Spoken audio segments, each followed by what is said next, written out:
it is I, Kiba Johnson, Yes, that Akiba Johnson. the one that wrote the book, The Protectors. Book one, Child of the Prophecy. Yeah, that's me. Anywho, this is part two. The second part to a question that I received. Actually, I'm not sure if it was a question or just a really long comment, but it pertained to the particular reader asked me about said something about Sydney not forgiving Peter. Okay, and she seemed a little bitter for her age, and that I guess they were feeling like a normal kid that age would have did like I'm messing with my hair because I'm like recording this in my laptop, so I'm like, ooh, my hair is doing a thing. So I wanted to address it, and I kind of wanted to address it by doing a couple of short reads and long reads on the relationship between Peter and Sydney, and why his betrayal was such a great impact on her, and why she chose to kind of give it some time and let him earn back the trust. Okay? It wasn't that she didn't forgive him, it's that she said she forgave, but she didn't forget the betrayal. So, first of all, I wanted to recap what I said in the last video, which was simply put, she forgave, but she didn't forget, and also that um, that I thought it was pretty good that she was giving it time to see, the real uh, coming out of him, because he started off, like I've said it in the last video, he started off on the side of the protectors, then he kind of backtracked and started working for the Alliance. Can you believe it? And the Wraith, and because the Alliance is partnered with the Wraith. So he was working for the Protectors, and he was working for the Alliance, and then he kind of flopped back over to the Protectors. And it was a couple of people that was like, come on, forgive and forget. And she was like, let's wait and see. So we're still waiting and seeing with Peter. Let us not forget his great betrayal. Okay? So today I will be reading from chapter 17. And at this point, this is Sydney recapping to June what had happened to her. So here we go. Then this morning they showed up after my parents left. Sonona came in and she said she was hoping to catch a ride with my mom. I told her my mom left and had been, wait a minute, because I just made everything bigger so that, a few days ago, blah, blah, blah, blah.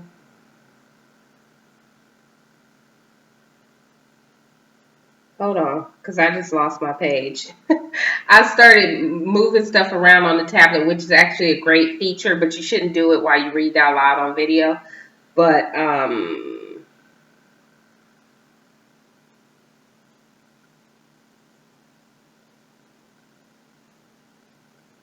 okay. And what I was doing is making the print bigger.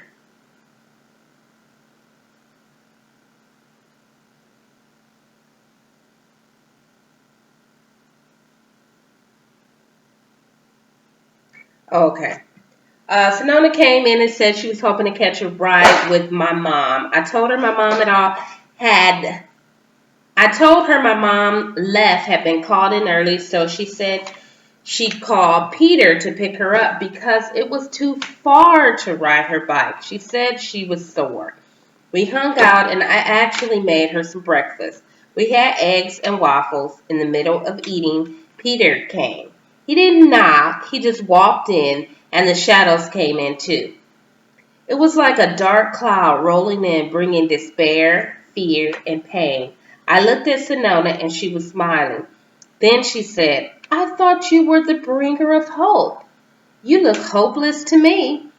I knew I was on my own. I knew where all the weapons were in the house, but Sedona and Peter didn't. And the advice to hold back in the sparring from Kevin saved me too, said Sydney. Then she told, blow by blow, how the fight developed. I reached under the bar we were eating at, and while Sonona laughed at my fate, I grabbed my dad's extending pole and opened it while aiming at Sonona. The force of it opening knocked the air out of her. She fell to the floor, gasping for breath. Peter ran over to Sonona but shouted to the Shadow Force, get her! Destroy the prophecy! I did what Master Hugo taught, trust my senses. I was able to count them. There were 5, plus Sonona and Peter. The first attack came quick. A creature dove at me, aiming high, and I ducked, and he soared over me. He slammed into one of his friends, killing him. I exploited the fact that he was sprawled out on the floor and drove my dad's extending pole through him. The others halted as if they were surprised. I could fight so well. I ran over to the bookcase. The bookends were hand bows. I fired off all the shots at the remaining shadows. They all evaporated. Sonona got to her feet. She said, bravo, youngling. Nice shot. Only you're out of shots now, and the only way you're getting out of here is through me. And I'm not so easy to get rid of. Then she told Peter to leave me to her, and she pulled out her own expanding stick. This meant she meant to fight me one-on-one. Then Sonona spoke. Do you recognize this pole, Sweet Hope? Your mother gave it to me. Ironic that I would use it to kill you. Your parents spoiled you, Hope.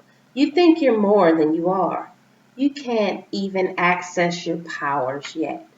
We've been searching for you for years. Peter said there was more than one child of the prophecy, that they were a duel. He said that they would find strength in each other. That is why we use this strategy. Without young Kevin, you're nothing, said Sonona. But she didn't know I had held back the first time when we had our little play date. Not to mention, she was sure that because I was not the warrior, I would not have physical strength, said Sydney. Then Sydney began again. All my senses were charged. I was completely aware of things I've never paid attention to before. Time seemed to slow down. I felt as though I was waiting for the world to catch up. She charged in first with a high blow meant to come down straight on me. Not a bad move. When most are attacked from above, they duck. That move allows no retreat. I stepped to the side and the stick struck the floor. It was so loud. If she had landed that blow, I'd be dead. That's when I gave in. I realized there was a force in me capable of saving me, said Sydney. Sydney was a warrior. She was a protector, now in a fight with someone she thought of as family. Sydney found the strength to continue. She lifted her head with a determined expression on her face. I made the next move. I struck her in the face with a high, sweeping blow. Then she started to fall. I struck her again, knocking her back to her feet. Then she stepped back to watch her. Then I stepped back to watch her recover. She turned to face me, straight on. I could see the imprint of my stick on her face. She looked at me, and for the first time, she looked scared. But soon the fear was replaced by hate. Sonona regained her composure and swung her pole in a swift and controlled side-to-side arc. I caught the pole and used it to support myself in a pounding kick to the chest. Sonona took 4 steps backwards, trying to gain some balance, but she soon fell on her butt. She sat there for a second, and Peter took a couple of steps forward until she stopped him. Rising to her feet, she said, "Peter, she's mine. I can handle her. She's nothing." She then slowly got to her feet. I stood there remembering what you said about no wasted energy. I knew when I was done fighting with Sonona, I'd have to get past Peter. She threw down her pole and said, "How about a real fight?" She thought she had an advantage. I waited for her to make the first move. She had regained her confidence, smiling at me like I was in for it. "The hope of the universe. You think you can destroy me, little hope? You're pathetic." Then she swung, barely missing my face. I leaned to one side. Then she kicked high. I caught her foot and pulled her in close and punched her in the face. I hit her really hard. She was unconscious. Peter called out to her and ran over to her. When he saw she was all right, he got up and came after me. For some reason, I just stood there. His expression froze me on the spot. He grabbed me by the throat, trying to kill me. I saw white spots. I thought I was dead. Then I launched both legs into the air. One landed on each shoulder. I crossed my feet at the ankle and squeezed. It would be a race to see who would pass out first. I felt his grip slipping. Then we both crashed to the floor. I gasped for air to refill my lungs. Sonona and Peter came to kill me, but they both laid unconscious on opposite sides of the room. I headed for the back door, grabbing my backpack on the way out. I took all back roads to get here, and I've been here ever since. All right. So that was me reading from chapter 17 of The Protector's Child of the Prophecy. Um, the reason why I kind of took um, 2 parts in answering this one comment from a reader is, excuse me, I got kind of like a tickle in my throat. This is like vitamin C. It's so gross. But I need vitamin C, and that's the pure stuff, so gross. You don't even want to know.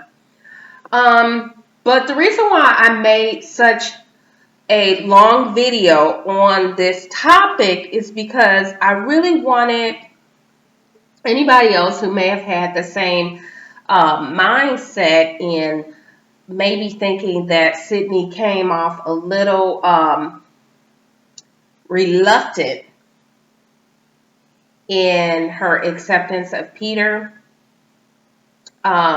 I just wanted you guys to remember that he did kind of try to kill her. Not kind of. And it was an intimate trying to kill you.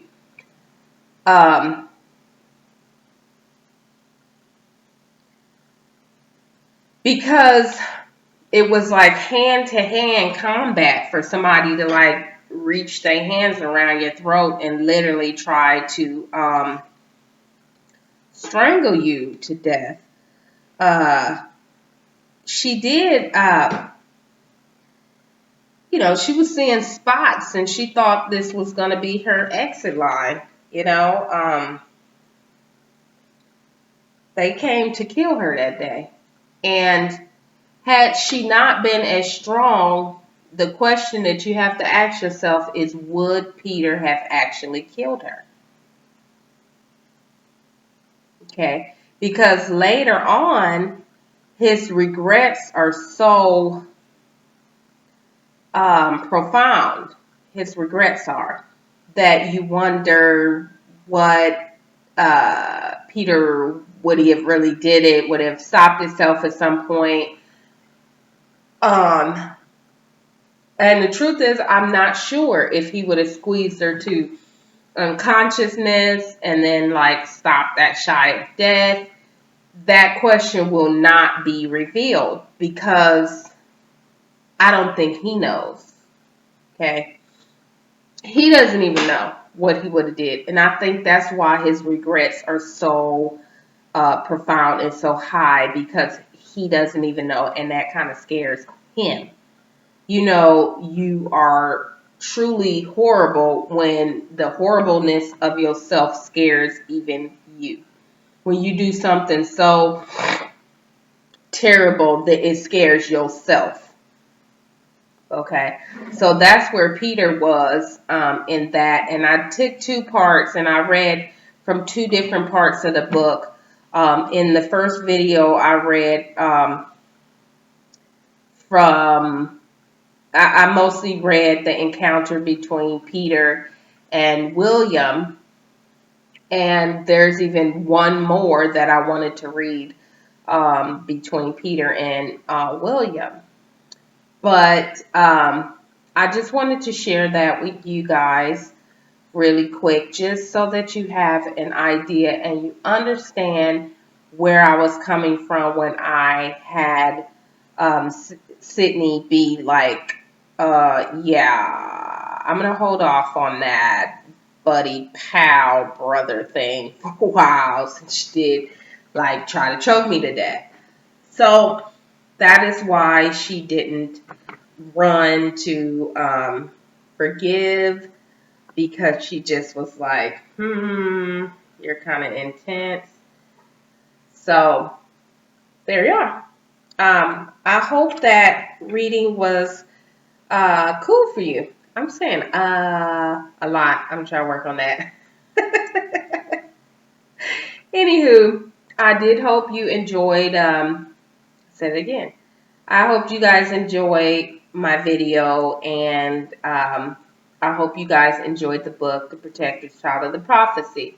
It is available for download on Amazon.com. Just type in Protector's Child of the Prophecy, or type in my name, Akiba Johnson.